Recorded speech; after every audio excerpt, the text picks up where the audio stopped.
Hi, I'm Matt from Tubby Tarot. Welcome to another 10 Talk Tuesday. Tell me something.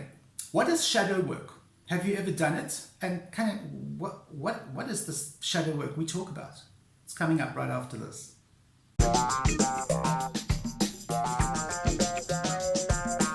Hi, welcome back. Okay, so you see on the internet people say, I'm doing shadow work, or I only use this deck for shadow work, or this is a fantastic deck, it's great for shadow work. And you know, when I first started doing tarot, I was like, what is this shadow work everyone's talking about? Is it like a specific way of reading tarot? Is it like a special deck that you have to get? Is it like dealing with dark forces? Well, that was actually the first thing that went through my mind, was like, oh, whoa, hang on. And, you know, I had no idea. So obviously I went online and I Googled, thank you for Google, went and Googled, and I realized, oh, that's what this is all about. I think it was Carl Jung that postulated this whole light side, dark side, anima, animus. We all have a shadow side. Please correct me if I'm wrong. But whoever this famous psychiatrist was, or psychologist was, they came up with this idea that we all have this dark side to us. And that doesn't mean that we have this sort of serial killer lurking in the background. What it means is we're taking the dark side of our nature is created by, and this is the theory, the dark side of our nature is created by all the trauma we have gone through, all the negativity we have gone through, the negativity that we've accepted into our lives, the trauma that we have had to endure at the hands of others. Someone's shooting off firecrackers in the background, I'm so sorry. And all of this is what creates our shadow side, or our dark side. And it's all these things that we push to the side, or push behind us, or push below us. It's the things in our lives we don't want to acknowledge or look at or unpack and see, okay, I was abused as a child. That has created this situation in my life. I have now continued that abuse by marrying an abusive partner, and now I'm abusing my children. Okay, that's a very extreme example, but that is the kind of stuff, that's how deep shadow work can go. Okay, it doesn't have to be that deep. It's not something that you would, it's not something that you have to now sit down and unpack every traumatic experience that's ever happened to you. I think doing that sort of thing on your own can be more detrimental and more harmful to you than actually just looking at the broader picture on that side. I think if you're going to unpack some really heavy shit, you need professional help to help you do that. You need someone who is fully qualified, like a psychiatrist or a psychologist, or at the very least a trained counselor, to enable you to purge and work through all of that incredibly deep, dark stuff.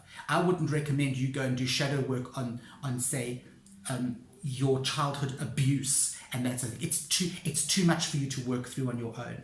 However, shadow work does have a place, and I think it has a place more in dealing with things like guilt and shame, things like dealing with anger issues, perhaps some kind of sort of addiction issues.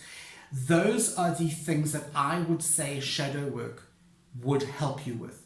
But there's so much that you can learn and understand about yourself by doing this. Now, how do you do it, Matthew? Okay, we know what it is, but now, how do we do this? Right, so how do we do this shadow work stuff?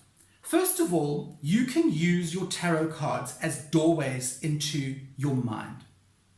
Sound a bit weird? It is true though.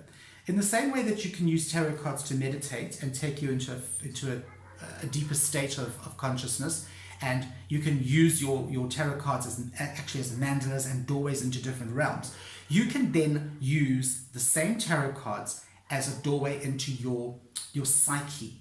All right. And once there, you can start looking at the different things. Why am I overeating? This is an example. Why am I overeating?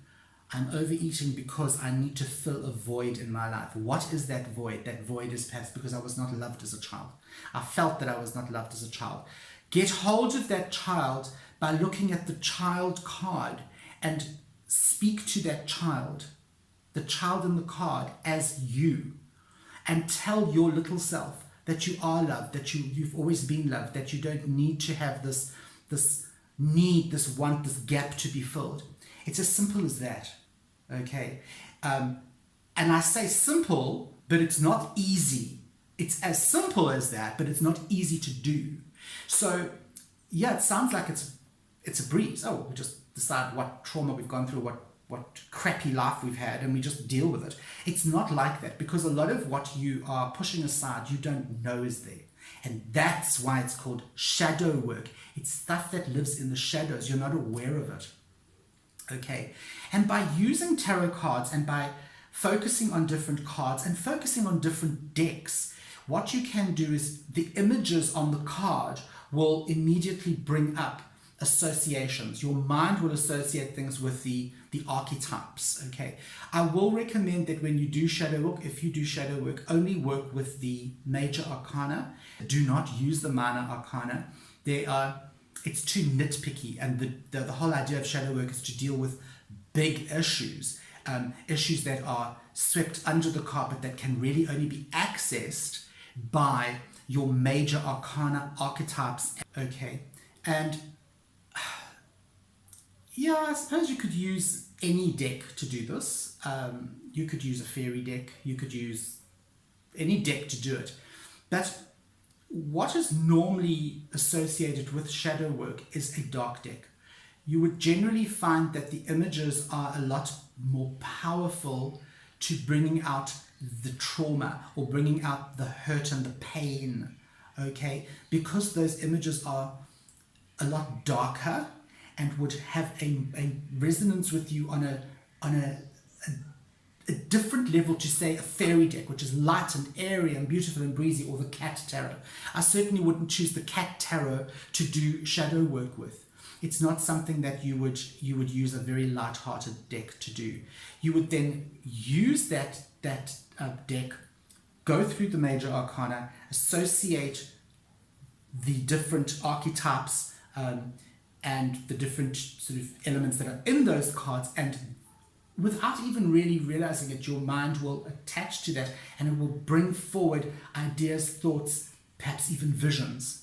Okay, and that is what you will use to work through. You then have to work through those images, those visions, those thoughts, those ideas, those memories, those suppressed memories. You'd have to work through them. And the best way to do that is get yourself a journal, and it's an enormous amount of journaling that gets done. And this is different to your day-to-day journaling if you do journaling. This is deep stuff. This is writing about really stuff that has been torn out of you. So you must prepare yourself for that happening. Be aware that shadow work is not light-hearted. It's very, very serious stuff, and it's very dark and it's very deep, and it can, as I said to you, if it's stuff about sort of abuse and that sort of thing, it can be even more traumatic unpacking it. So try to go to a professional person for that sort of thing if that's what you're wanting to work through. Okay, you will need help with that. But your everyday guilt and perhaps what Christians would call your little sins, things you push under the carpet, shadow work is great for bringing those out. And it's also a great way, shadow work is a great way to haul those little sins out and forgive yourself for them. Acknowledge them, know that they're there, and then forgive yourself for them. And that, I think, is the crux of shadow work. There are two things. One, it's getting to know yourself better and accept the fact, okay, actually three things. Know yourself better, accept the fact that you have a dark side, be cool with it. And the third thing is forgive yourself for what you have done or what you have thought, okay, or what you perceive to have happened. Forgive yourself.